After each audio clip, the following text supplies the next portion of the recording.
So welcome back to the workshop and to what is the last episode of this series of build videos. And the last episode, well, you can see why, because the electric mandolin is now complete.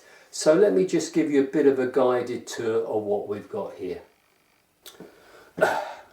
Right, so we've got that lovely book matched walnut top there. The rest of the body being made from alder with this contrasting walnut stripe going down the centre there, and that's really to complement the neck, where we've got the black walnut neck with a maple stripe going down the centre there. Ebony heel cap, and of course inside the neck you'll find two strips of carbon fibre. And to continue with the wood, a beautiful ebony head overlay there and an ebony bridge, and of course the ebony fretboard, which has a camber on it, wide gold Evo frets, pearl dot markers to the front, and of course we've got these little side markers on the side there. The tuners, well, I like to use these individual mini go-to tuners these days. Incredibly smooth and accurate, so easy to use. And then the rest of the hardware, well, we've got the tailpiece, which I like to make up so that you can use ball end electric guitar strings, so you've got that wide variety to choose from. End pin jack socket, stereo jack socket, we'll get to that later. Underneath the tusk saddle, as well as of course a tusk nut there, we have a Piezo transducer, and we've got a Damasio humbucking pickup there, and it's wired up in what they call a dual sound, so you can have the coils either in series or parallel, which gives you two quite distinct tones. The whole of the instrument has been finished with a cellulose product, and it's got this kind of satin open pore finish, so it gives you this really kind of natural look, and you know, I like it so it kind of looks just like shiny wood, if you like. Yeah, so that's the kind of the guided tour of it, and this is really the kind of aesthetic that I'm moving towards now. Not over embellished, and really the beauty of the instrument being in the form of the instrument itself, the choice of materials, and dare I say the craftsmanship. May all sound a little bit pretentious, but you know, that's what I'm kind of aiming for. So yeah, so that's the guided tour. And of course the next question is, what does it sound like? So bear with me, I'm going to set the instrument up in another room, and you can hear what it sounds like.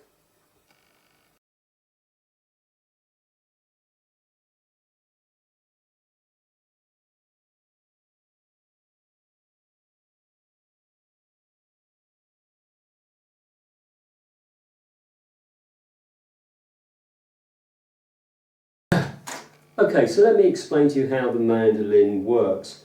Now we've got this humbucking pickup here, which I imagine the majority of players will use the majority of the time. So what I've done is I've wired up the stereo jack socket so that if you use a standard guitar lead, a standard mono lead, plug it in, you've got the output from the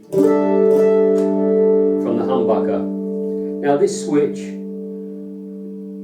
changes the coils from being in parallel to in series, so you get a tonal variation, and the centre position there, it's off, so there's no signal coming out of the mandolin.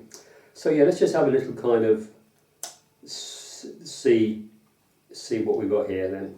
Right.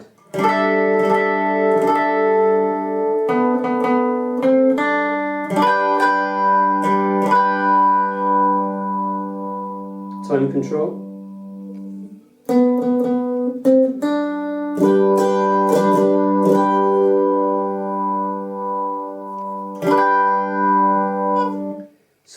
position.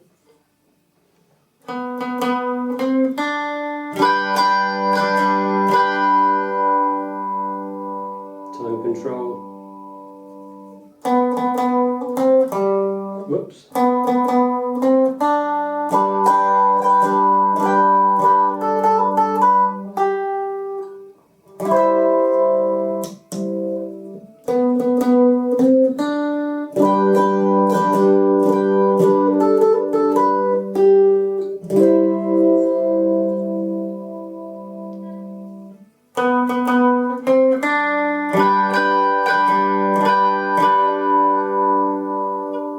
So I hope you can hear that you can get quite a tonal variation there. What I should say is that the only microphone that I'm using is the internal microphone on the camera there. So there's no fancy setup, and I'm feeding this via my orange bass practice amp there. So obviously whatever amp you use, you know, it's going to give its own characteristics.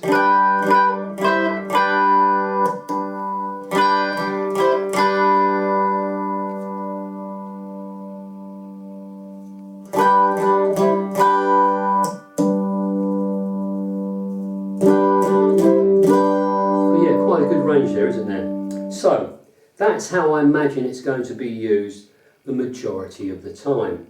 But we have also got, haven't we, the Piezo transducer under the saddle here. So let me show you how that one works.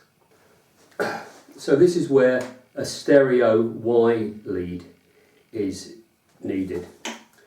So at one end you've got the stereo jack plug, which goes into obviously the stereo socket, and then at the other end you've got two mono plugs, so they can go into different channels in your amplifier, and in my case two different amplifiers. And that I'll put that piece of masking tape on there just to help me identify that that's for the magnetic pickup and that one is for the Piezo.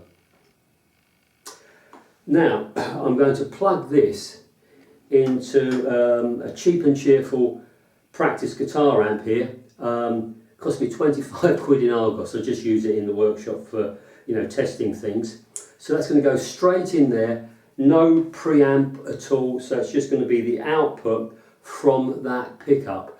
And again, you know, if you plug it into fancy stuff that you may have at home or in the studio, I'm sure, you know, your output, the outcome will be different. But yeah, so bear with me. I just really want to demonstrate this at its rawest, at its most basic, and however it comes out, I'm sure you can improve on it.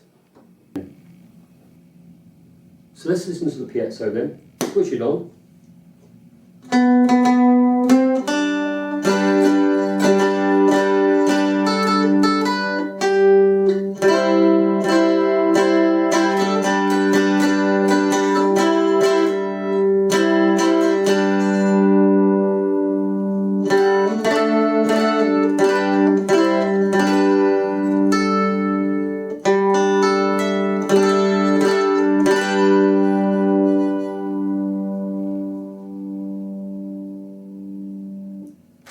Yeah, so I think personally that sounds really good. And remember, that is just the raw signal from the Piezo. It's directly into my cheap and cheerful amp. So yeah, really pleased with the way it sounds just like that.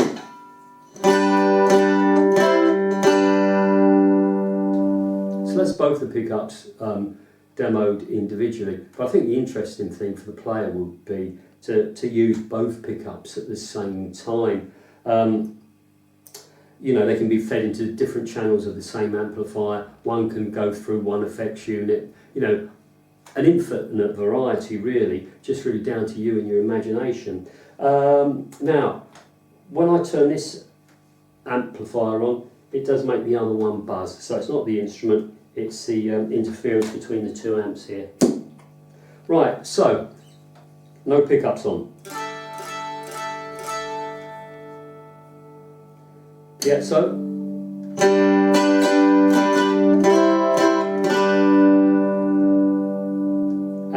the humbucker as well.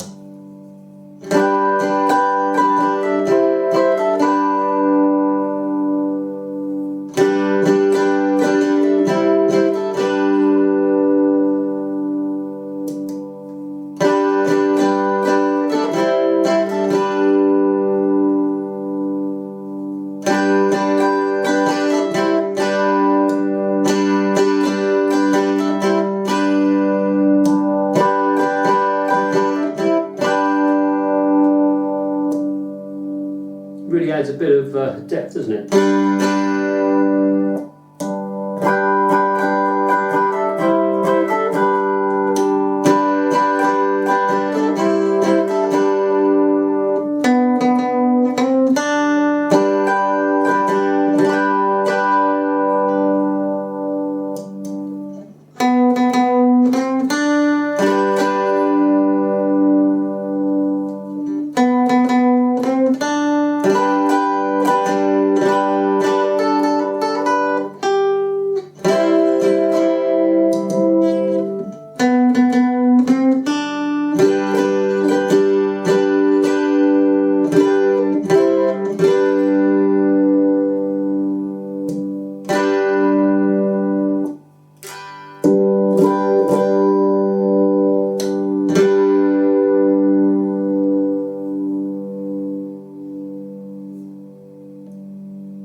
Right, well, I hope that gives you a kind of a flavour of what the instrument can do. As I say, it's not really intended to be a demonstration of my playing, but rather the capabilities of this electric mandolin. So I hope you found that both informative and maybe entertaining. So yeah, one electric mandolin, two pickups, and really I think probably a huge variety of tonal possibilities for you. So there we have it, the completed electric mandolin, and I must admit I'm incredibly happy with the way that it's turned out. Now, of course, what I should be doing is giving you the hard sell, shouldn't I?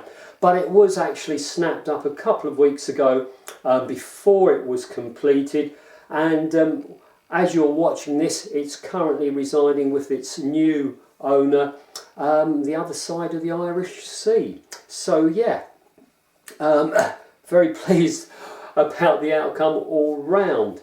So as always, many thanks to you for taking the time to watch these videos of mine, and for all of your lovely comments and the support that you show. So that's that one for the time being. I'm sure there'll be another one along soon. So until then, you take care. Cheers.